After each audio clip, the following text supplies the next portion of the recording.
Thank you, Imam Feisal, for giving us time here in Washington. Your efforts for interfaith bridge building, how fruitful they have been in the last year or so after that controversy, and what are the concerns, the common concern that you see in the common Americans about Islam? I think the many decades of interfaith work and relationship building that we have done with the other faith communities has really helped us and helped us tremendously during the time of the crisis, and the support that we received from the politicians, from the interfaith leaders, all of that, and from the grassroots community was very important in helping us ride through this storm, and it also raised important issues about how America will engage with Islam, both domestically and internationally.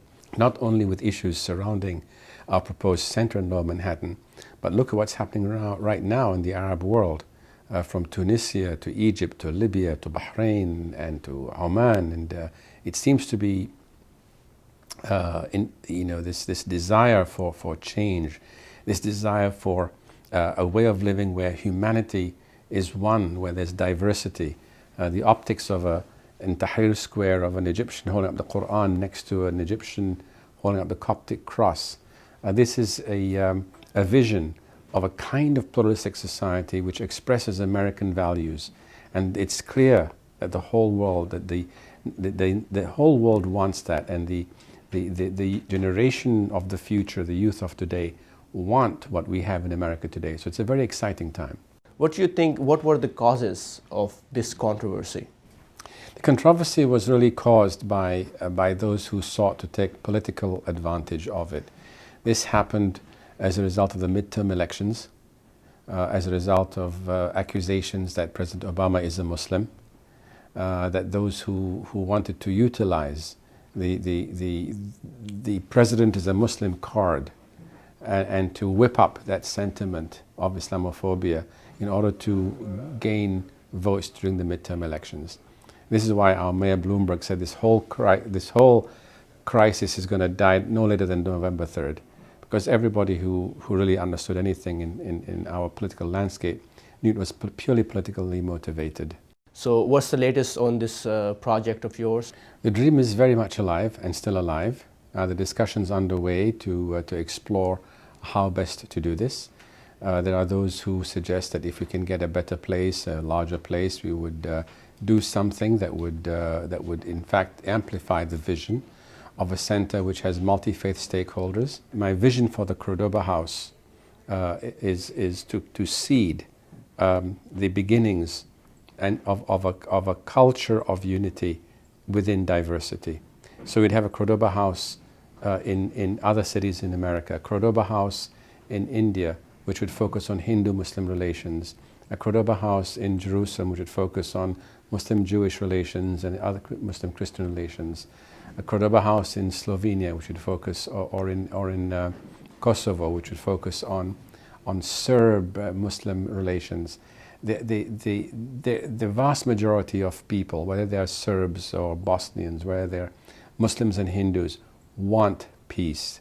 They want a future where we honor our diversity and yet create a nation of one human community under one creator. Talking about more of your efforts, there's a rally going on, I Am a Muslim Too, in New York. What are the purpose of these kind of rallies and these events? Well, one of the things that happened during our crisis is we noticed a rise of anti-Islamic sentiment. And there are many people of other faith traditions who are our friends who believe that to target any religion is wrong, and to paint all Muslims with the brush of terrorism is wrong. It is un-American, and it is not the right thing to do. The Peter King hearings, Congressman Peter King, has proposed certain hearings, and the way he's expressed those hearings has given the impression that it's based upon being a Muslim. And many people who from the other faith communities have felt upset about it. And in fact, this idea of this rally was the brainchild of Rabbi Mark Schneier, with whom we have worked on a twinning of mosques and synagogues. He was the one who came up with this idea and suggested it, and we're happy to be where he said, I'm willing to stand up and say today I'm a Muslim too. The idea is that our faith traditions enhance a commonality of ideas. We both believe in one God, and that we both all believe in the golden rule, no matter what faith traditions we are. So if we can identify with the other at some level and make a profound statement, this will be like a reminder and a wake-up call to those who are not aware of this, that we really are one people, that we are Americans too. As our president said in the State of the Union speech some weeks ago, that in spite of what terrorists are trying to do in this country, of acts of terrorism, that we as Americans are committed to the rule of law and to the conviction that American Muslims are Americans too. And the fact that our president received a standing ovation when he made those remarks in his State of the Union speech by both sides of the House, Republicans as well as Democrats, was a seminal point in the narrative of Islam in America. And I believe this will be, in fact, a turning point in the narrative of the Muslim community and its presence and acceptance into America as being Americans. We all condemn terrorism.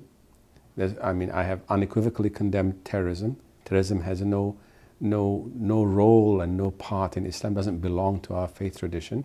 We have to condemn it. But by the same token, it is not helpful if all Muslims are painted by the brush of terrorism.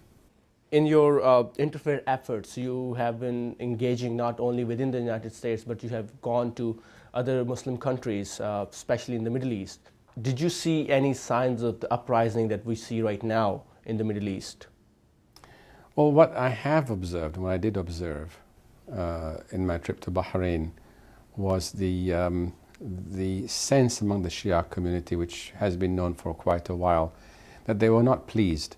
I was in Egypt a few months before that, in January of 2010, and I could see much of the youth who wanted a better future.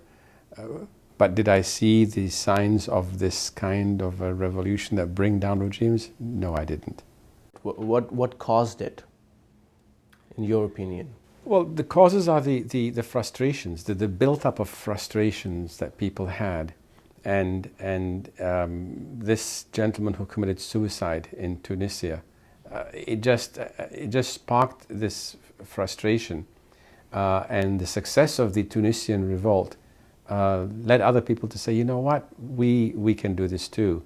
And a number of people committed suicide in Egypt as well. And that sparked, it's happening in Egypt. It happened in Yemen. And it's been spreading around. We see it in Libya right now as we're speaking.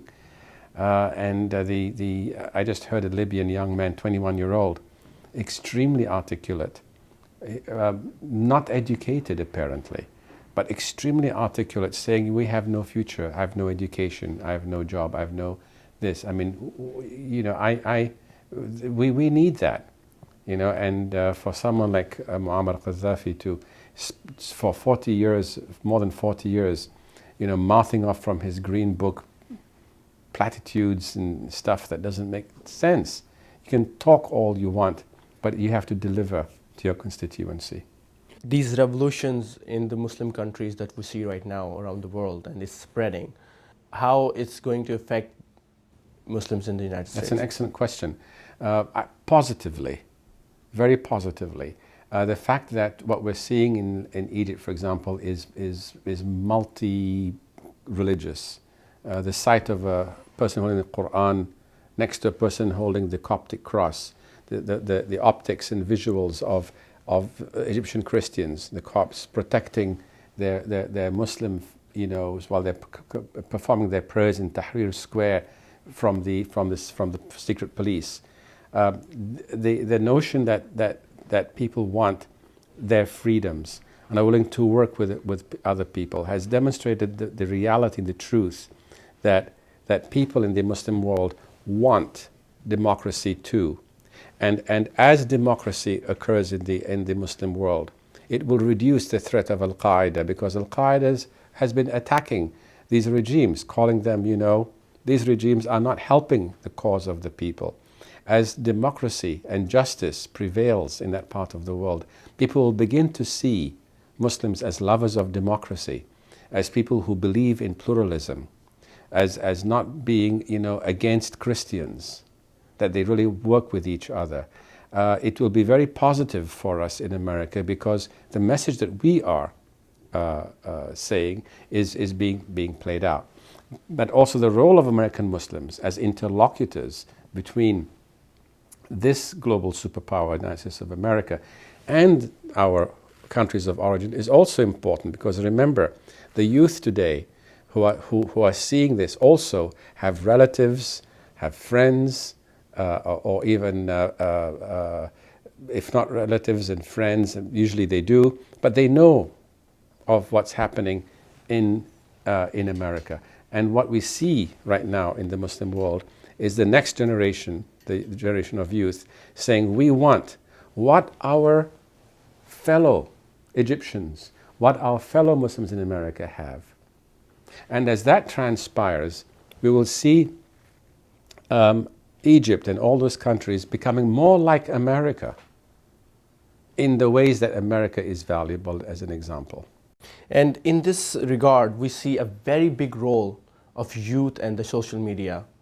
Yes. How do you see that? Can we use the same, I would say, medium to educate the Muslims in America or around the world in the Western countries for the bridge building and for the interfaith efforts that you are doing? Can we connect people through this? Absolutely. This is what we're doing right now. I mean, this interview right now is going to be broadcast. It's going to be put on your website. It's going to be, I mean, this new media is very much the medium by which not only the revolution happened, but by which people increasingly communicate today. And it's this increased communication that is creating a new international order. You see, every 30 years, a generation is born. The generation under 30 now is 30 to 60, becomes the people in power. All right, the presidents, the vice presidents, the heads of banks, and the publishers, and the teachers and professors. And those who are currently 60 and above generally pass away. And with their passing away passes the prejudices of an old generation. Today, a European and an Egyptian, Indonesian and Chinese in the youth they wear the same clothing. They use the same media, internet media. So there is greater similarity happening. And there's also greater multiculturalism happening. So we are becoming increasingly multicultural. And what we're becoming more one, and yet more diverse, and wanting to create a oneness out of this diversity. This is what I see for the future of the world. So the revolution that's happening in Egypt, in Libya, in Tunisia, in Oman, is going the Chinese are concerned about a Jasmine revolution right now. But it's going to happen. That's the wave of the future, which is going to happen whether we like it or not. So get ready for it. That brings me to the final question for today. The most common misconception about America in the Muslim world is that Muslims in America are oppressed. They don't have all the rights that an American citizen has. Here we see an imam working for bridge building, doing interfaith work to empower not only Muslim community, but connecting Muslim community to the other faith and other religions. So do you want to say anything to all those people in the Muslim world who are watching you, who are listening to you right now? Any message from an American Muslim? Thank you. Well, first of all, we American Muslims have certain work to do here. There's no doubt about it. There's no doubt that there is a certain amount of Islamophobia in America. But in spite of the Islamophobia, we are prospering in America. And you and I both know, Saqib, that 90% of the people in our countries of origin in the Muslim world, if they had a chance to come to America, would love to come to America. Because they know that in every society, even in our own societies back home, there's oppression. And there's imperfect justice. Justice is never perfect. But it is a constant effort. It's like our own individual journey. We want to be the best possible Muslim or the best possible Christian or the best possible husband or the best possible wife, but we all fall short of our ideals. That the eternal challenge of human beings and human societies is to make their reality closer to their ideals, to increasingly narrow the gap between our ideals and our reality. And the constant striving to close that gap is a perennial struggle and an eternal one. And I wish them all the blessings of God and help in closing that gap. Thank you, Imam. It's nice talking to you. Thank you very much. Thank you so much for giving us time. Thank you for having me.